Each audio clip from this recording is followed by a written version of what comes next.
ये धर्मेंद्र प्रधान तो क्या, अगर आप ऐसे ही लगे रहे तो इस देश का प्रधानमंत्री को भी ना केवल इस्तीफा देना पड़ेगा, जिंदाबाद जिंदाबाद, ना केवल त्याग पत्र देना पड़ेगा, वो दिन दूर नहीं, ये देश का प्रधानमंत्री भाग के भी जाएगा। मैं महम 24 सुरक्षा पंचायत का प्रवक्ता होने के नाते आप सबका समर्थन करता हूं और विश्वास दिलाता हूं, ये उत्तर भारत में जब जब भी कोई आंदोलन होया है, खापों ने यहाँ अपनी पगड़ी ला करके जिनको पहना दी उसको कभी उतरने नहीं दिया। और आए थे विदेश से, उस दिन जब हम खापों के किसान संगठनों के प्रधान हम भाई का स्वागत करने के लिए आ रहे थे, तो हम लोगों को घर के ऊपर नजरबंद करने का काम किया। के बच्चे और कॉकरोच बोलता है और फिर सुप्रीम कोर्ट में बैठता है, पहले तो इस्तीफा उस जज का होना चाहिए। धर्मेंद्र प्रधान तो बहुत छोटी चीज है। और हम 15 दिन से कह रहे धर्मेंद्र प्रधान इस्तीफा दो। अनपढ़ शिक्षा मंत्री, पूरी सरकार अनपढ़ है, इनको ये भाषा समझ नहीं आती। अपनी कलम चलाते रहिए। नौजवान जिस दिन खड़े होते हैं इस्तीफे नहीं होते, तख्ता पलट होता है।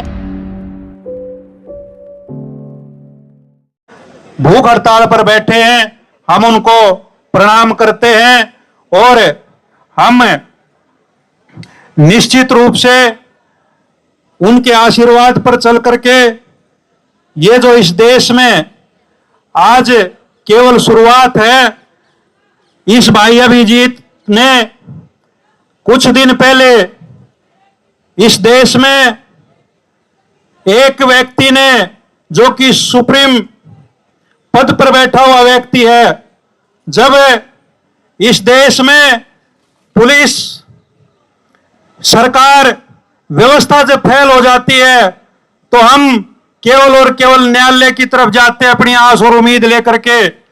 लेकिन वहां बैठे हुए एक व्यक्ति ने हम बेरोजगार युवकों को कॉकरोच की संज्ञा देने का काम किया था, और उस वक्त हमारे इस भाई अभिजीत दीपके ने उस कॉकरोच शब्द को हजारों नहीं लाखों करोड़ों युवाओं को जोड़ने का काम किया, और जिसकी बदौलत सत्ता पक्ष के लोगों ने भयभीत होकर के न केवल जो लोग सड़कों पर उतरे उनको, और जिन लोगों ने प्रोटेस्ट में चाहे सोशल साइट के माध्यम से या किसी को ज्ञापन के माध्यम से इस प्रोटेस्ट का हिस्सा बना, उनके अकाउंट्स बैन किए। हम पिछले दिनों जब भाई दिल्ली आए थे विदेश से, उस दिन जब हम खापों के किसान संगठनों के प्रधान हम भाई का स्वागत करने के लिए आ रहे थे, तो हम लोगों को घर के ऊपर नजरबंद करने का काम किया। यह इस बात को दर्शाता है कि वर्तमान की सरकार जो तानाशाह प्रवृत्ति में आस्था रखती है, आज इस देश के लाखों करोड़ों युवाओं से भयभीत है, घबराहट में है। बड़ी शर्मनाक और हैरानी की बात है दोस्तों, इस देश में कोई भी एक ऐसा एग्जाम नहीं रहा जो एग्जाम लीक ना हुआ हो, जिससे इस देश के हजारों करोड़ों लाखों युवाओं का भविष्य अंधकार में ना गया हो, जिसकी वजह से हमारे नौजवान साथियों ने, स्टूडेंटों ने आत्महत्या करने का काम ना किया हो। सरकार ने वहां के मंत्री और उस विभाग के अधिकारियों को बर्खास्त करने की बजाय जिन लोगों ने इसके खिलाफ आवाज उठाने का काम किया, उन लोगों के ऊपर लाठियां बांधने का काम किया। ये इन लोगों ने सरेआम लोकतंत्र की हत्या करने का काम किया। दोस्तों और नौजवान साथियों, पेपर दो जगह से लीक होता है, एक जहां पेपर बनाया जाता है वहां से, एक जहां पेपर छपता है वहां से। इस देश में वर्तमान जो शासन है ये केवल और केवल तानाशाह प्रवृत्ति में आस्था रखते हैं। हमारे बुजुर्गों ने, हमने कहानियां पढ़ी है मुगलों की, अंग्रेजों की। इस देश में जब मुगलों का और अंग्रेजों का शासन था, उस वक्त ना कहीं दलील सुनी जाया करती थी, ना कहीं कोई अपील हुआ करती थी, ना कहीं कोई फरियाद हुआ करती थी। आज ठीक वही हालात मौजूदा इस देश में हो रहे हैं। इस देश के शासन को हजारों लाखों युवाओं ने, या जो कॉकरोचों की बेरोजगारों को संज्ञा देते थे, आज इस देश में हर घर में कॉकरोच पैदा है, और आने वाले समय में यह कॉकरोच इस देश के इस तानाशाह को बदलने के लिए अहम भूमिका निभाने का काम करेंगे। आज लिख करके ले लेना। दोस्तों और नौजवान साथियों, पहले की सरकारें हमने देखी, जहां जिस विभाग में जिस मंत्री के द्वारा जिस अधिकारी पर अगर कोई आरोप लगाया जाया करता था तो तुरंत प्रभाव से उसके ऊपर कार्रवाई हुआ करती थी। लेकिन मौजूदा परिस्थितियों में यहां कार्रवाई ना होने की बजाय उनको प्रमोशन दिए जाते हैं। इस सरकार का एक नियम है, ये जो लोग सरकार चला रहे हैं, कि इस सरकार में जो जितने बड़े भ्रष्टाचार करेगा, जितने बड़े घपले और घोटाले करेगा, जितने बड़े युवाओं पर, इस आम जनमानस पर अत्याचार करेगा, उसको उतने बड़े ज्यादा पद से नवाजने का काम करेंगे। इससे आप अंदाजा लगा सकते हो कि यह देश अघोषित इमरजेंसी में जी रहा है। दोस्तों, हम हरियाणा प्रदेश से आते हैं। मैं आपको हरियाणा प्रदेश के 2 उदाहरण दूंगा। आप लोगों ने सोशल मीडिया पर सुना होगा, देखा भी होगा। आसी जिले के अंदर हमारे जो आपके दिल्ली से 100 किलोमीटर दूर पड़ता है, वह चैनित गांव है।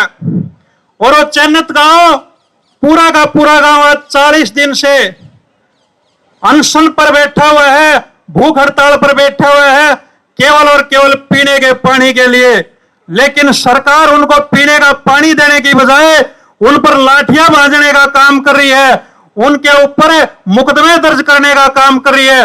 और वहां जैसे आप सोशल साइट के नौजवान साथी जो गोदी मीडिया से जो खबर नहीं दिखाती, लेकिन आप जो लोग हर घर की आवाज बने हो, ऐसे ही वहां कुछ पत्रकार साथी थे, यूट्यूबर थे, उन लोगों ने उनकी आवाज उठाई, केवल पीने के पानी मांग रहे। उन लोगों ने कोई इस देश के प्रधानमंत्री से सियासन नहीं मांगा, पानी मांगा था, तो उनके बैन कर दिए।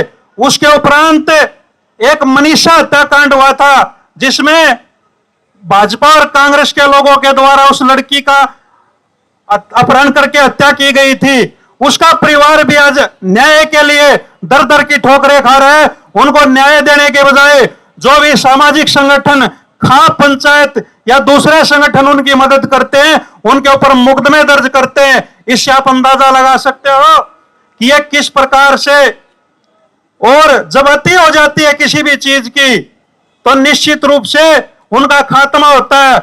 मैं तो भाई अभिजीत दीपके और इनके पूरी की पूरी टीम को, और आज जो जंतर मंतर पर अपने हक और अधिकारों के लिए जो आवाज उठा रहे नवयुवक साथियों, एक बात कहना चाहता हूं, वो दिन दूर नहीं, ये जो जुल्मी लोग हैं, जो भ्रष्टाचारी लोग हैं, अत्याचारी लोग हैं, इनकी अगर खात्मे की वजह कोई बनेगा तो आज ये सटेज बनेगा जंतर मंतर, और यदि इस देश का कॉकरोच इनके खात्मे की आवाज बनेगा। हम पूर्ण रूप से भाई अभिजीत को न केवल समर्थन देते हैं, बल्कि इनकी आवाज को आगे और मजबूती प्रदान करने का काम करेंगे। और भाई हमें जिस किसी भी वक्त आधी रात को हमारे को जो जिम्मेवारी देगा, हम उसको बखूबी से निभाने का काम करेंगे। और 1 हफ्ते के अंदर हम फिर से यहां पर सैकड़ों युवाओं के साथ जंतर मंतर पर अपनी हाजिरी देने का काम करेंगे, भाई का हौसला और हिम्मत बढ़ाने का काम करेंगे। और मैं भाई को बधाई देता हूं कि आप इसी हौसले के साथ, हिम्मत और जुनून के साथ लगे रहना। ये धर्मेंद्र प्रधान तो क्या, अगर आप ऐसे ही लगे रहे तो इस देश का प्रधानमंत्री को भी ना केवल इस्तीफा देना पड़ेगा, जिंदाबाद जिंदाबाद, ना केवल त्याग पत्र देना पड़ेगा, वो दिन दूर नहीं, ये देश का प्रधानमंत्री भाग के भी जाएगा।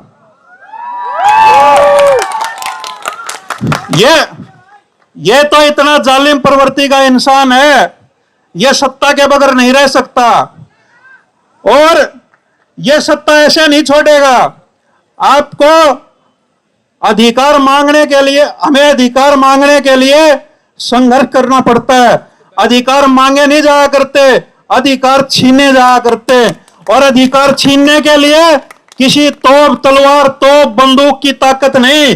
लोकतंत्र में हर 18 वर्ष के बालिग को वोट का अधिकार है। हम अपने मताधिकार से अपना मनचाहा प्रत्याशी चुन सकते हैं।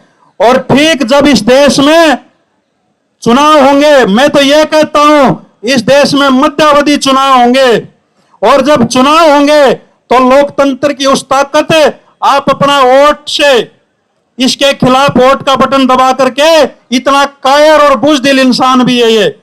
इसलिए दोस्तों, हम भाई का फिर समर्थन करते हैं, विश्वास भरोसा दिलाते हैं कि जो जिम्मेवारी भाई अभिजीत हमारे को देगा उस पर हम खरा उतरने का काम करेंगे। और भाई को हमने जो ये पगड़ी से सम्मानित किया, ये हमारे हरियाणा प्रदेश की सभ्यता और संस्कृति की प्रतीक है। ये पगड़ी खापों की भी प्रतीक है, और हरी है तो ये हरियाली किसान की समृद्धि और खुशहाली से भी प्रतीक है। हम भाई का सम्मान करते हैं कि आप हमारे लिए इसी प्रकार से लड़ते रहना, आप हमारे साथ आगे खड़े रहना, आपकी पीठ पर कभी वार नहीं होने देंगे, ये हम आपको विश्वास दिलाते हैं। बहुत बहुत धन्यवाद। जय हिंद, वंदे मातरम, जय भारत। वंदे अभिजीत सिंह के अभिजीत सिंह के भाई अभिजीत दीपके जी, सोनम वांगचुक जी, और मैं सबसे पहले तो आप सबका धन्यवाद करूंगा कि आप इतना बहुत ही कीमती समय छोड़ करके जंतर मंतर पर आ रहे हैं। जंतर मंतर पर हम खापों की तरफ से, किसान संगठनों की तरफ से काफ़ी सालों से आ रहे हैं। ये एक आंदोलन जो हमने यहाँ देखा है, ये अलग तरह का आंदोलन है। ये आंदोलन तीर तलवारों से, हथियारों से नहीं, नौजवानों की सोच से जीता जाएगा। वही अभी जो भाई संदीप कह रहा था कि एक कॉकरोच शब्द ने पूरे देश के जवानों को एक कर दिया, ये अनपढ़ों की भाषा है। वो भले ही सुप्रीम कोर्ट का जज हो, उससे ज्यादा अनपढ़ इस देश का कोई आदमी नहीं है। उसे पता ही नहीं क्या बोलना चाहिए। ये पढ़े लिखे बच्चे और कॉकरोच बोलता है, और फिर सुप्रीम कोर्ट में बैठता है। पहले तो इस्तीफा उस जज का होना चाहिए। धर्मेंद्र प्रधान तो बहुत छोटी चीज है। और हम 15 दिन से कह रहे धर्मेंद्र प्रधान इस्तीफा दो। अनपढ़ शिक्षा मंत्री, पूरी सरकार अनपढ़ है, इनको ये भाषा समझ नहीं आती। अपनी कलम चलाते रहिए। नौजवान जिस दिन खड़े होते हैं, इस्तीफे नहीं होते, तख्ता पलट होता है। आप लगे रहिए। मैं महम 24 सुरखा पंचायत का प्रवक्ता होने के नाते आप सबका समर्थन करता हूं और विश्वास दिलाता हूं। ये उत्तर भारत में जब जब भी कोई आंदोलन होया है, खापों ने यहाँ अपनी पगड़ी ला करके जिनको पहना दी, उसको कभी उतरने नहीं दिया। और मैं आश्वासन देता हूं, हम आपके साथ हमेशा खड़े रहेंगे। जय हिंद। खबरों में बने रहने के लिए फोरम 4 को सब्सक्राइब करें और नोटिफिकेशन पाने के लिए बेल आइकन दबाएं।